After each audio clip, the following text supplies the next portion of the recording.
You mentioned some research about mental imaging earlier. Is there more research on it, and do we know it really works with kids?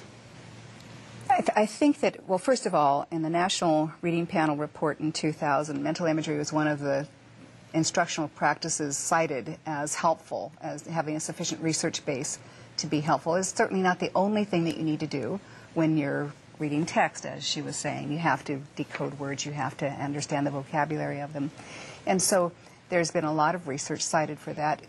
Clinically, what we have seen, again, back to these students that are over here that have the comprehension weakness, with 1,000 students that were performing below the 9th percentile, and that's very weak. They had 75th percentile fluency in decoding, 80-something percentile in all word recognition skills, word attack skills, phoneme awareness, and their vocabulary was at the 53rd percentile. This is for a group of 1,000. After a relatively short period of time of working on what's called dual coding theory, integrating imagery and verbal processes, those students can move to the 50th percentile, which is an extremely significant gain for them and life-changing. Does not happen as easily for the students that have weak oral vocabulary. One of the things that we have struggled with is to increase their vocabulary level as fast as we can increase their ability to create mental representations. Well, speaking of weak vocabulary level in English, how does this whole mental imagery process work in aiding comprehension for English language learners?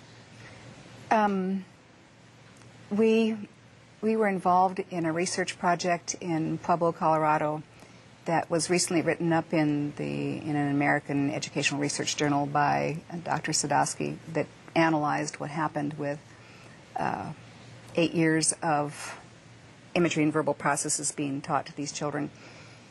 It's important to know that these Pueblo, Colorado has there are 61 and 63% minority and low socioeconomic status, compared to the state that's 30%. And 8 years ago, they were below the 50th percentile on the Colorado State Achievement Test, which is called the CSAP.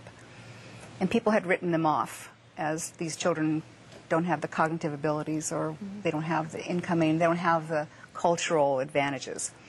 And 25,000 children have now been taken through this whole process of adding mental imagery. And they are now at the 87th percentile. They've beat the state. They outperform the state. But probably more importantly is that if you look at their scaled scores on the CSAP, they took, the scale scores look like this is a bell-shaped curve. This is the state. They moved their scores over here so that they're better than the state, which means that their lowest students are not as low as the state's lowest students. And a comparable district of ELL learners looks like this. So it's like this, that's the state, and then there's Pueblo. Sounds like some good evidence. Now it's time to take questions from our audience. Who's got the first question? What role can writing play in helping children understand what they read? Nanci? I think that writing is an extension of what you've read. Oral language is expressive language for oral language, is in terms of verbal processing, is what you're doing as you're talking, but I think as you're reading, your expression of writing is your way to interact with that text. And I think that it's important that you bring in all the aspects that we've talked about here, vocabulary, decoding or encoding skills for spelling, and also mental imagery on a specific level. For example, we ask a student to make sure that what they write creates a mental representation for someone. And that makes them get adjectives. They get what, and not only what and why, but they get color and they get number and they get what we call structure words as part of their writing to make their writing richer. Thanks. Let's go on to the next one. What can we learn about comprehension from fMRI and other types of brain scan studies? Nanci, I bet you've got the answer. No, I don't think I have the answer. I think that we need answers, though. I think that we are just now really focusing in the field of education more on reading comprehension and perhaps less on decoding and dyslexia. Maybe we're going to start looking more at hyperlexia. So if you're back again to my mental frame for you, we maybe are going to start to look more at these students that are over here in this comprehension bucket. And I think that because we're looking over there, it's easier for us to get Fmri research done, and I'm hoping that we're going to be involved in one coming up on looking at hyperlexics. And hyperlexics, if all of you are not aware of what that is, it's really the flip side of the coin for dyslexia. Dyslexic students have difficulty reading words. Hyperlexic students generally read words really well and have comprehension skills down here. And so there's not been a lot looked at for those students that are often also on the autistic spectrum.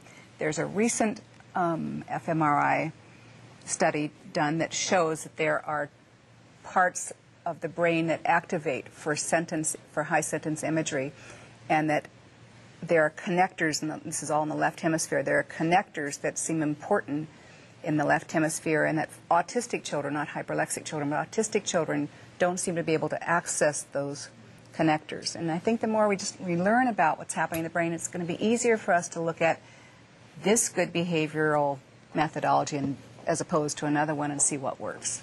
Lots of hope in our research, Absolutely. isn't there? Now I'd like to get a final thought from each of our panelists. Nanci.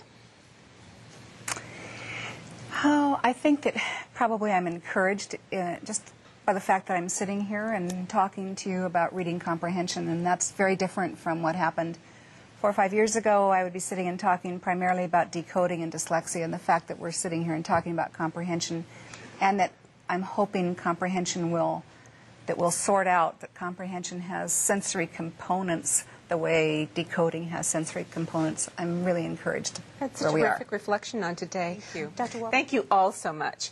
And thank you for joining us for this Reading Rockets webcast. For more information about how you can help the struggling readers in your lives, please visit us at the web at www.readingrockets.org. And while you're there, please let us know what you thought about this program. Click on Webcast to find our online survey. Again, thank you for joining us, and take care. To order a DVD of this program or other Reading Rockets television shows, please visit us at www.readingrockets.org or call 1-800-757-6845. Funding for the Reading Rockets webcast series is provided by the United States Department of Education, Office of Special Education Programs.